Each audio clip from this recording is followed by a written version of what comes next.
how to turn off or on show local files on Spotify PC, easy and quick. Hello guys, in today's video I'm gonna show you how to turn it off or on. First open your Spotify and then click on your profile here in top corner and click settings, and once you're here all you need to do just scroll down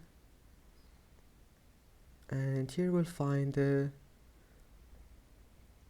this one, show local files. You can turn it off or you can turn it on or off, and that's it. As you see here you can find show songs from, and I hope that can help you. Then just go back, it will be saved, and that's it. I hope that can help you. Don't forget to like and don't forget to subscribe, and thank you for watching this video until the end, and see you in the next video.